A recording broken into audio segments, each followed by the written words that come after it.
Cancer ধরা পড়ার পর প্রথমবারের মতো জনসম্মুখে উপস্থিত হন সাবেক মার্কিন প্রেসিডেন্ট জো বাইডেন। এ সময় অসুস্থতা সত্ত্বেও তিনি বলেন যে তিনি ভালো আছেন।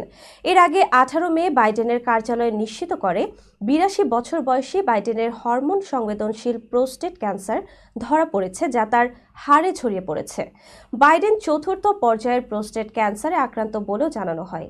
শুক্রবার কানেকটিকাটের ব্র্যাডলি আন্তর্জাতিক বিমানবন্দরে সাংবাদিকদের সাথে কথা বলার সময় বাইডেন বলেন যে তিনি ভালো আছেন। সেখানে তিনি তার নাতির স্নাতকোত্তর অনুষ্ঠানে যোগ দিয়েছিলেন। এ সময় বাইডেনের সাথে সাবেক ফার্স্ট লেডি জিল বাইডেনও ছিলেন।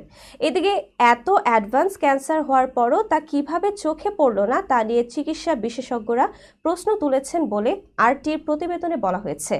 মঙ্গলবার বাইডেনের একজন মুখপাত্র বলেছেন যে সাবেক প্রেসিডেন্টের 1 দশকেরও বেশি সময় ধরে এই অসুস্থতার জন্য কোনো পরীক্ষা করা হয়নি। তিনি আরও যোগ করেছেন, বাইডেনের সর্বশেষ পিএসএ পরীক্ষাটি 2014 সালে হয়েছিল এবং গত সপ্তাহের আগে তার কখনো প্রোস্টেট ক্যান্সার ধরা পড়েনি।